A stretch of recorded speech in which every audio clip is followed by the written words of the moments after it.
So the big question is this: how are gigging musicians like us, who don't make any money streaming, who are spending money from our own pockets, how do we treat our music careers as online businesses in a way that lets us get our music and the things we believe in out to the world, yet still remain profitable?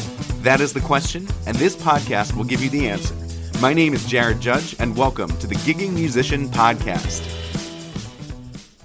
What's up, Gigging Pros? It's Jared, and today I wanted to chat about one of the most amazing tools that we as musicians have to be able to market our groups better, which is the concept of a split test.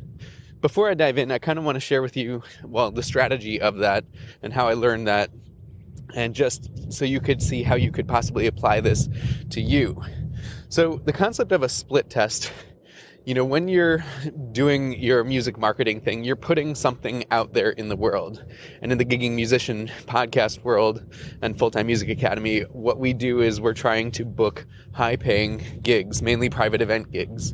So in order to do that, we have to, as I mentioned in a previous podcast, we have to set up a funnel where we drive traffic using ads or connections that we build with venue owners and event planners.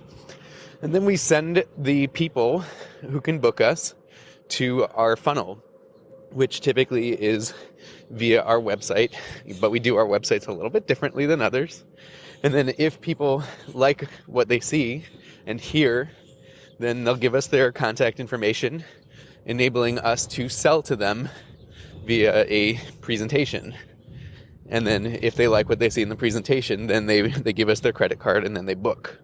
That's the concept of the funnel. If this is all brand new and kind of blowing your mind, definitely listen to a couple episodes back where the title of the episode is Marketing Gigs is Like an Audition Process. And that'll give you a little bit more context into what I just mentioned. So the concept of a split test is when you put something out there for the first time, you make an assumption that what you put out into the marketplace is going to work. So you're saying that this is a good version of my ad, or this is a good version of my website. I think the text of this website is going to sell people on giving me their contact information. And then you set it live, and then you let the marketplace tell you if you were correct. You don't know if it's correct. You have these assumptions like, I think this is going to work, but you actually don't know until you put some traffic behind it and get people visiting and give people the option to take the action that you want them to take. So you can see why that's inherently risky, because assumptions are very dangerous to make, but you have to make them when you're starting out. Now, what if you're wrong? What if the website that you put together actually doesn't convince people to give you their contact information? And ultimately, that will lead to failure. You won't book anything. People will be turned off by what they see. And then they'll go and pick either a different musician, or they will pick no musician at all, which is actually the most common scenario, is people will pick whatever's easiest. So failure is kind of a big deal here. And that's why our assumptions are so critical to test. And so that's where the concept of a split test comes into play. A split test is a marketing term for when you run two simultaneous versions of something that you're marketing at the same exact time, sending half of all people to one version, half of all people to the other version.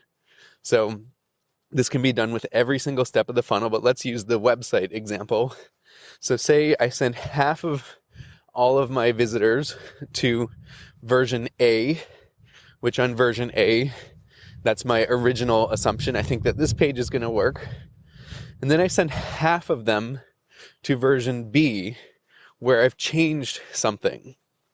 Now, what happens there is you'll find out very quickly which version performs better. It's kind of like, if you write two versions of the same song and then you have an audience listen to version 1 and have a different audience listen to version 2 and see which one gets people dancing more, that kind of thing. So you'll find out which one works and which one doesn't work. And in the marketing world, we measure that in terms of percentages. and that's called the conversion rate. So what percentage of your audience completed the next action on version A versus what percentage of your audience completed the action on version B. Now, for a website, we're not going to expect 100% conversion at any time. That's really not possible unless it's extremely far into your funnel and these people have already booked you and you just want them to, click a button. What is more realistic is in the single digits of percentages. If you send 100 people to your website, you might expect 5 to 10 of them to give you their email address, so 5 to 10% conversion rate. And so when you're running a split test, you might see that version A, your original assumption about what will work, has a 3% conversion rate. And then you decide, well, I want to test this against something else. I want to try a website where instead of the headline being "Remember your wedding forever," I want to try a version where the headline instead is, entertain your friends and family. Something like that. You tweak one thing, and then you run the split test. So now version A still has that 3% conversion rate because it should convert consistently over time.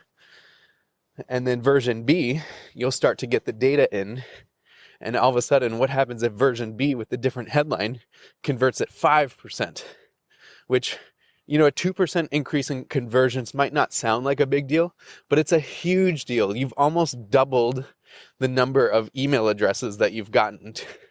3% to 5%, it's like just under doubling the amount of email addresses you're getting, which theoretically will double the number of gigs you get, which is insane how those numbers work. Even though they're tiny little numbers, seemingly, huge impact. So that's the power of a split test. And you run a split test for a while. There are varying schools of thoughts for how long to run your split tests. You might run them for as short as a couple of days or as long as a month or even more. Some people say you want to send at least 100 visitors to each version to figure out which version is the better version. And ultimately, you can get really down the rabbit hole with data analysis for all this too, but for all intents and purposes, you'll start to realize after a couple days or weeks which version is going to work better. And so I use this all the time for my group. I'm running a lot of split tests right now on my website, trying to get, sorry for that motorcycle, trying to get the conversion rate higher. Right now, my homepage is converting at about 10%, which is great. And that's because of a split test that I'm running right now.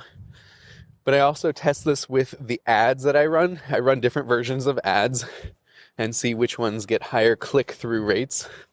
I also split test different versions of my presentation, seeing which ones cause people to click the secure my date button underneath my presentation better.